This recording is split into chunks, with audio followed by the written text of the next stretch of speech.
and welcome. If you're new to this channel, I'm Chef Din. If you haven't subscribed to this channel, now is the time to hit that notification button as well, so you don't miss out on my new recipes posted weekly. Here I will teach you how to prepare your ingredients, mix your spices and then cook the dish. So join me on a culinary adventure and learn to cook great Indian cuisine.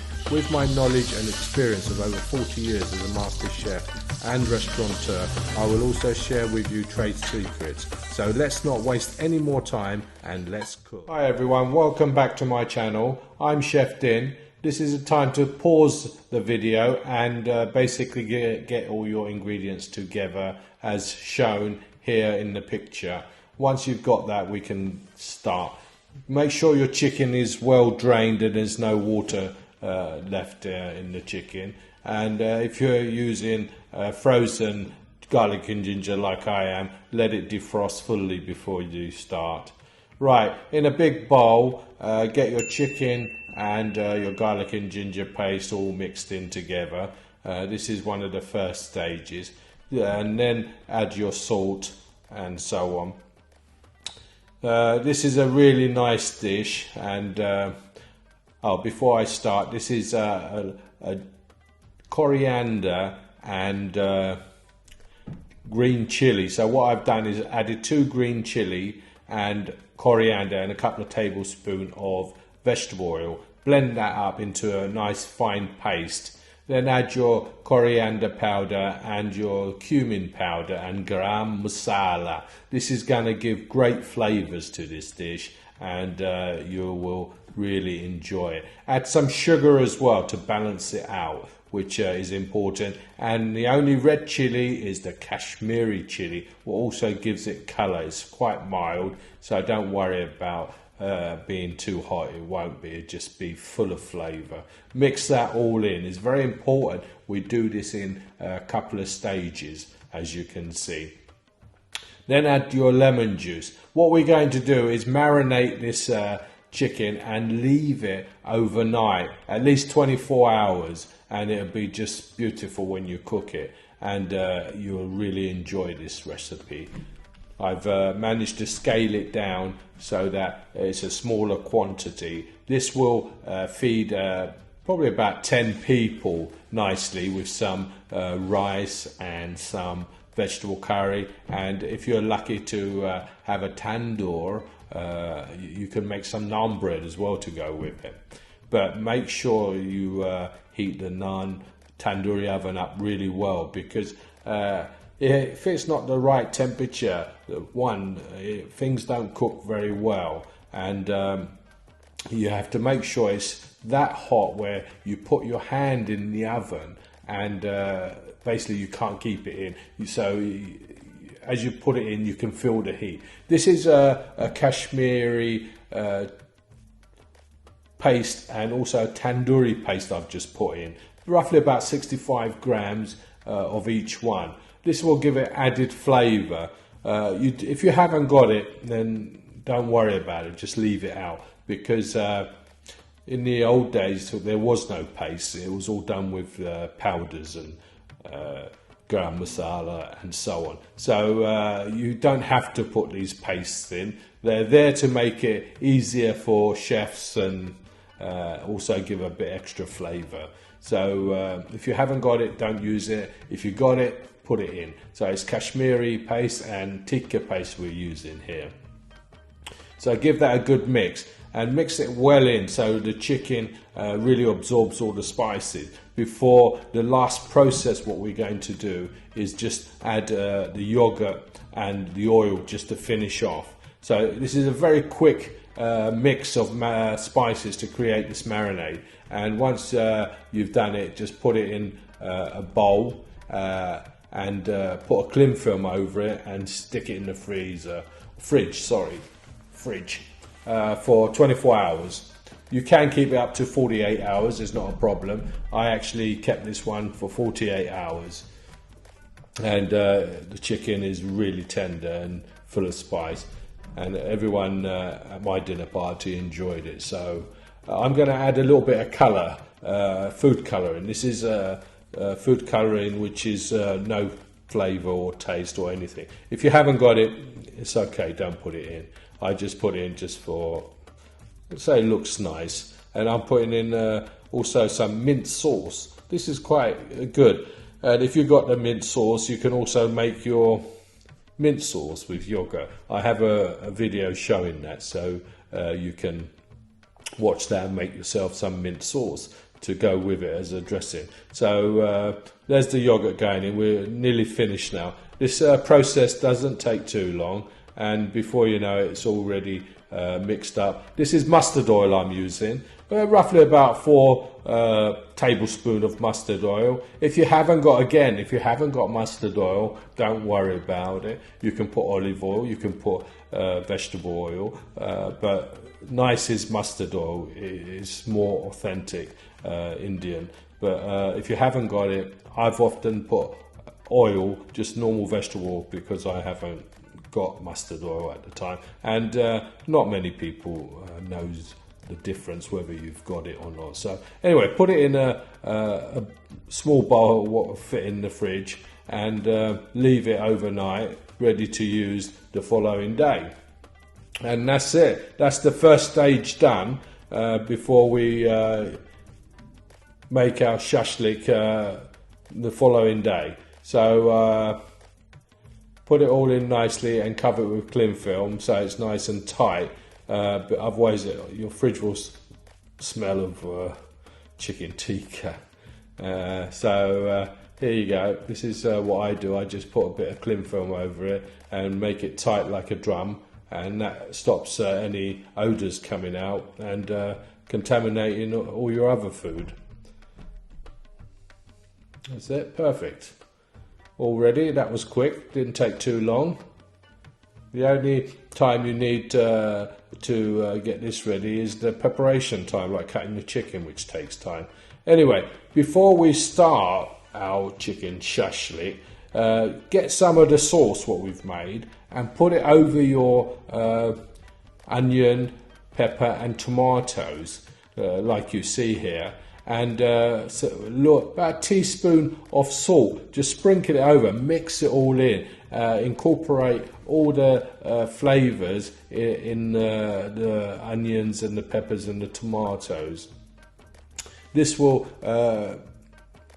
kind of really taste nice once it's all cooked together with the chicken and so on.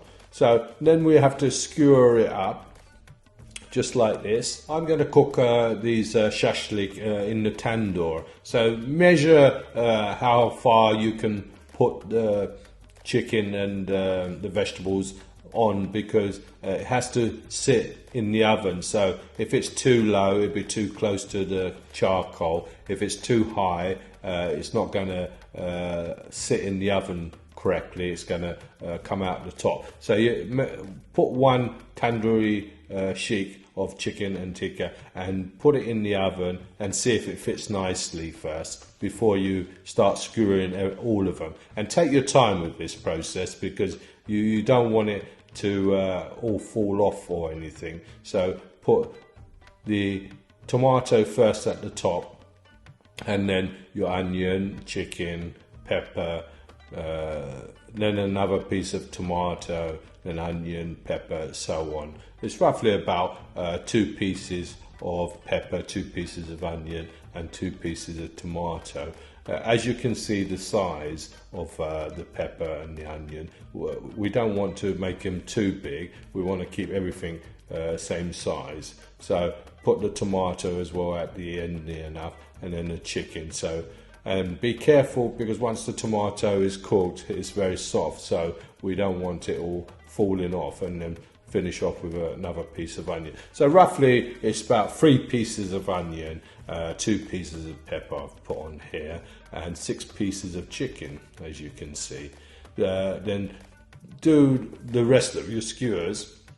As you can see, the length, there's only probably about 6 inch from the top I've started. Then if you do them all this size, then it'll fit just perfect in the oven, and they will all cook at similar time as well, because I'm going to put them all together and cook them all together, and just basically turn them gently every few minutes for about 15-20 minutes roughly it takes to cook. But keep an eye on it, because sometimes it may cook quicker than the last time, because you've put extra bit of charcoal in the oven, is a bit hotter or so on. So just keep skewering it up, as you can see, and get them all ready. As I said, this is going to feed 10 people, so I've got 10 skewers here, and that should be just perfect for my party. And remember, we've got all the time in the world to do this. We mustn't rush it. We have to kind of take our time and get it ready, because once we put them in the oven, we haven't got a second chance where we can take them out and redo it. So take your time, don't rush it, and everything will be fine. I'm going to show you also how to get the tandoori oven as well ready, because it's very important that you get the right temperature of the oven. And what you do is, once the oven is hot, which it's taken me about an hour and 15 minutes to fire the oven up. I've put 3 kilos of charcoal, and after I cooked the shashlik, I had to put extra couple of kilos of charcoal to bring the temperature up again, so that I could do the naan breads. But this is what you do, you put them in like this all the way round. Leave it for about 5 minutes before you start the turning process. This way, what will happen, the chicken will be nicely kind of firm to the skewer, and it shouldn't move downwards, and it will stay in position. So leave it for the first 5 minutes. This chicken should take probably about 15-20 minutes to cook in the oven. What we have to do is basically keep turning just slightly, so this way all the chicken will cook at the same time, and you'll just take them all out at the same time. So every couple of minutes now, just come back to it and just turn it round, and just a little. So what we do is clockwise, going from 12 to 3 o'clock, and then 3 o'clock to 6 o'clock, and 6 o'clock to 9 o'clock, in that kind of rotation, just a little amount, so each side is getting the heat, and the chicken is cooking evenly. But it's so important that we get the oven right when we cook tikka, and a lot of people find that they have this problem where either the chicken is cooking too quickly and it's burning. That means the oven is too hot, or it's taking longer than it should do, where that means the oven is too cold. So basically it will take you a while to get the understanding of the oven and realize what temperature it should be. Now, I find the best way to guide this is if you put your hand towards the oven, and if you find that you can't put it in, that means the oven is probably the right temperature, because once you put your hand in the oven, you have to be out of that oven in about 3 or 4 seconds. So you're in, out basically, and that's how the naan breads will cook nicely. But as you can see, all I'm doing is coming back and turning it just slightly, then going away, having a drink of course, and then coming back to it again, and by this time it should be all cooked.